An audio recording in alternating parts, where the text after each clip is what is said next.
Powerful people make places powerful. ये dialogue इस कहानी के लिए एकदम सेट बैठता है, क्योंकि ये कहानी है उनकी जिनके गौरव से आज भी इंडियन मिलिट्री और हमारा सीना चौड़ा हो जाता है। इंडिया के सबसे बेहतरीन आर्मी ऑफिसर्स में से एक, देश के सबसे जाबाज फील्ड मार्शल। कहानी अमृतसर की गलियों से लेकर नैनीताल में कॉलेज अटेंड करने से लेकर तक की नहीं है। ये कहानी उससे भी ऊपर की है। पिता के लंदन ना जाने देने से लेकर उनसे रूठ जाने से लेकर बगावत में दिए गए IMA के पेपर से भी बड़ी है ये कहानी, क्योंकि ये कहानी की शुरुआत तो वहीं हो गई थी, उसी पेपर से हो गई थी जिसे लिखा गया था बगावत में। बड़ी ही कारीगरी से लिखे गए उस पेपर ने टॉप 15 बैच में सिलेक्शन जो करवा दिया था, जो है सफर की शुरुआत जो हो गई थी। ये सफर जो 40 साल तक चला और अब अनंत काल तक चलेगा और हमारे आर्मी ऑफिसर्स और हमको इंस्पायर करता रहेगा आने वाले सालों में। वर्ल्ड वॉर 2 में सितांग रिवर के पास वाली पहाड़ी पर 7 गोली लगने से लेकर पाकिस्तान को 1971 की लड़ाई हराने से लेकर तक की कहानी है। कहानी एक ऐसे लीडर की जो कहते हैं leadership is nothing but the management of man and resources. कहानी इनकी जिनका नाम इतिहास के पन्नों में अमर है और किसी दिए की रोशनी के भांति हमारे देश को और उजाला दे रहा है। कहानी फील्ड मार्शल सैम मानेकशॉ की। 3 अप्रैल 1914 अमृतसर पंजाब। सैम मानेकशॉ का जन्म हुआ था। पारसी फैमिली से आते थे। पेरेंट गुजरात के कोस्टल टाउन से शिफ्ट हो गए थे अमृतसर पंजाब के अंदर। इनिशियली उनकी फैमिली ने तो डिसाइड किया था कि वो लाहौर शिफ्ट होंगे, क्योंकि उनकी मम्मी उस टाइम पे प्रेग्नेंट थी, तो इसलिए उन्होंने अमृतसर को ही चुना और ज्यादा ट्रैवल ना करने की वजह से उन्होंने अमृतसर को एक सूटेबल जगह चुना। सैम मानेकशॉ के फादर खुद एक डॉक्टर थे और अपना एक क्लिनिक चलाते थे अमृतसर के अंदर। उसके साथ साथ वो मिलिट्री डॉक्टर भी थे। तो टोटल 6 बच्चे थे, जिनमें से वो 5वें थे। और अमृतसर की गलियों में अपना बचपन गुजारने के बाद उनके 2 बड़े भाई तो इंजीनियर बन गए थे और उनकी 2 बहनें टीचर्स। बट ये 2 बच्चे ऐसे थे जो कि कमाल थे,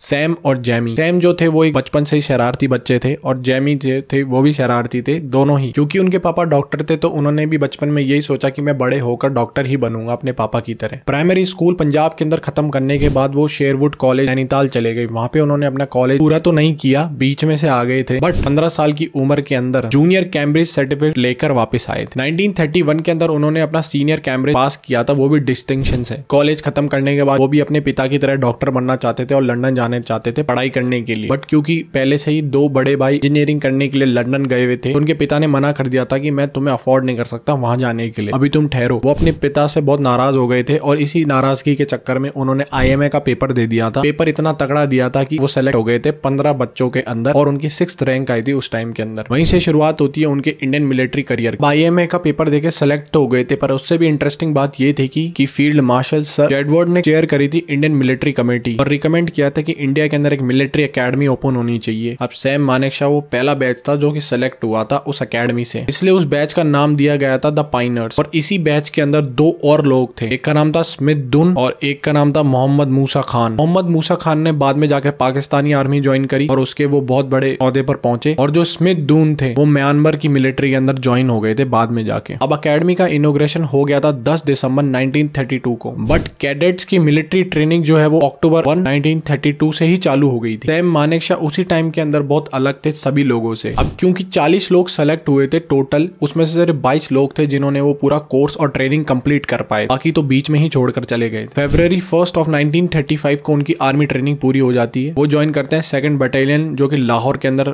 थी उस टाइम के अंदर। के बाद उनकी पोस्टिंग हो जाती है बर्मा के अंदर, जहां पर उनको 7 गोली भी लगती है वर्ल्ड वॉर 2 के अंदर। सैम मानेकशॉ को सिर्फ इंग्लिश ही नहीं, हिंदी, गुजराती, पंजाबी, उर्दू ये सारी लैंग्वेजेस आती थी और इसी वजह से उन्होंने अक्टूबर 1938 के अंदर as a higher qualification gain कर ली थी आर्मी इंटरप्रेटर की, क्योंकि उनकी लिंग्विस्टिक स्किल्स बहुत ज्यादा अच्छी थी बाकी लोगों की तुलना के अंदर। क्योंकि 1938 का समय था और उसके कुछ ही दिनों के बाद शुरुआत हो जाती है वर्ल्ड वॉर 2 की। अब क्योंकि ब्रिटिश आर्मी के अंदर जरूरत थी वर्ल्ड वॉर 2 के टाइम पे ऑफिसर्स की, तो मानेकशॉ को भेज दिया जाता है बर्मा के अंदर लड़ाई करने के लिए, भी ब्रिटिशर्स की तरफ से जापानीज के सामने। सितांग रिवर के किनारे 1942 के अंदर जापानीज से लड़ते वक्त अपनी 4th बटालियन के साथ 12th फ्रंटियर फोर्स रेजिमेंट के साथ बटालियन को लीड करते हैं जापानीज आर्मी के खिलाफ। 50% कैजुअलिटीज होने के बाद में भी उन्होंने लड़ाई नहीं छोड़ी। 7 गोलियां उनको लगी थी और जब उनको उनके एक साथी के द्वारा डॉक्टर के पास ले जाया गया तो डॉक्टर ने बोला मैं इन्हें बचा नहीं सकता क्योंकि इनको इतनी ज्यादा गोली लगी है और इनका बचना बहुत ही मुश्किल है। तो सैम मानेकशॉ ने पता है डॉक्टर से क्या कहा, एक मूल ने मुझे लात मार दी थी। अंदाज की वजह से डॉक्टर ने बोला कि you are worth of saving और उन्होंने उनका इलाज किया। इतनी चोटों से मानेकशॉ रिकवर तो हो गए थे। उसके बाद वो अपना एक कोर्स करते हैं, उसके बाद वो 9th बटालियन को ज्वाइन करते हैं और इसी के टाइम पे क्या हो गया था, वर्ल्ड वॉर भी खत्म हो चुकी थी, जापान हार चुका था, तो उनको मेजर जनरल डॉगलस के अंदर पोस्ट कर दिया जाता है एज अ स्टाफ ऑफिसर। उसी के टाइम पे 63,000 जो जापानीज सोल्जर थे, प्रिजनर ऑफ वॉर थे, वो सरेंडर करते हैं और उस टाइम पे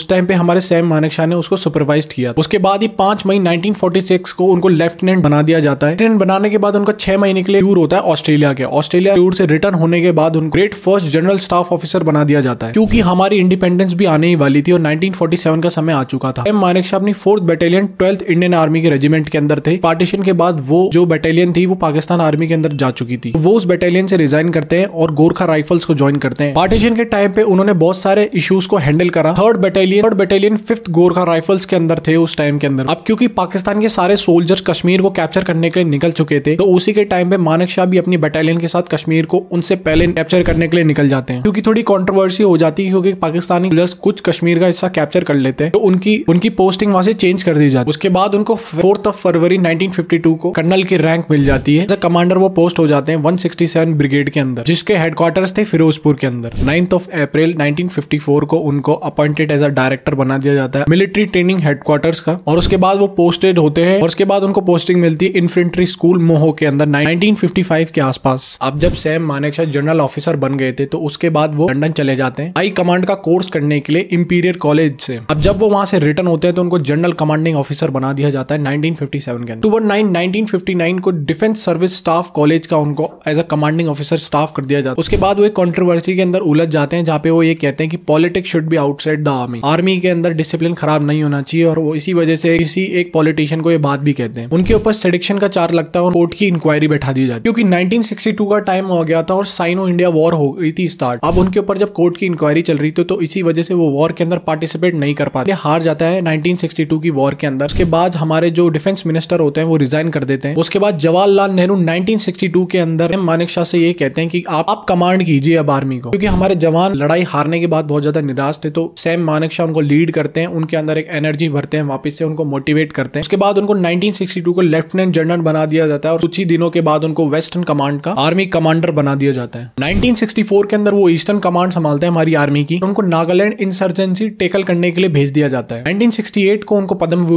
भूषण मिलता है अपने एफर्ट के कारण आर्मी के अंदर और देश को सर्व करने के लिए, क्योंकि 1969 आ गया था और हमारे chief of army staff retire हो रहे थे, जिनका नाम था, क्योंकि थे जनरल पीपी कुमार मंगलम। तो ऐसा बोला जाता है कि सैम मानेकशॉ उस टाइम पे उनके बाद सबसे सीनियर मोस्ट आर्मी सर्च में से एक थे, तो उनको अपॉइंट किया जाना चाहिए चीफ ऑफ आर्मी स्टाफ की पोस्ट के ऊपर। बट इनिशियली उनको फेवर नहीं किया जाता डिफेंस मिनिस्टर के द्वारा, बट लेटर 1969 ऑफ 8 जून को उनको चीफ ऑफ आर्मी स्टाफ बना दिया जाता है। चीफ ऑफ आर्मी स्टाफ बनने के बाद उन्होंने बहुत सारे वर्क एथिक्स, डिसिप्लिन और इक्वालिटी को लेकर बहुत सारे काम किए आर्मी के अंदर। 1971 का टाइम आ गया था और इंडिया पाकिस्तान वॉर होने वाली थी, जो कि बांग्लादेश को इंडिपेंडेंस के लिए हुई थी। मुक्ति वाहिनी वहां पे काम कर रही थी कि पाकिस्तान वहां पे बहुत ज्यादा लोगों को परेशान कर रहा था, क्योंकि बांग्लादेश जो है वो अपनी ऑटोनॉमी मांग रहा था और इंदिरा गांधी उस टाइम पे हमारी देश की प्राइम मिनिस्टर थी। तो इंदिरा गांधी सैम मानेकशॉ से कहती है कि आप हेल्प कीजिए, हमारे इंडियन आर्मी लेके जाइए वहां पे। सैम मानेकशॉ ये कहते हैं कि बता तो दूंगा, लेकिन सिर्फ अपने टर्म्स एंड कंडीशंस, मुझे कोई भी इंटरफेरेंस नहीं चाहिए मेरे काम के अंदर। सैम मानेकशॉ मुक्ति वाहिनी के साथ मिलकर एक स्ट्रेटेजी डेवलप करते हैं बांग्लादेश के ऑटोनॉमी के लिए, वहां से पाकिस्तान आर्मी को हटाने के लिए। 3 दिसंबर 1971 ऑफिशियली स्टार्ट हो जाती है पाकिस्तान और इंडिया के बीच में। पाकिस्तान एयरफोर्स ने भी इंडियन आर्मी के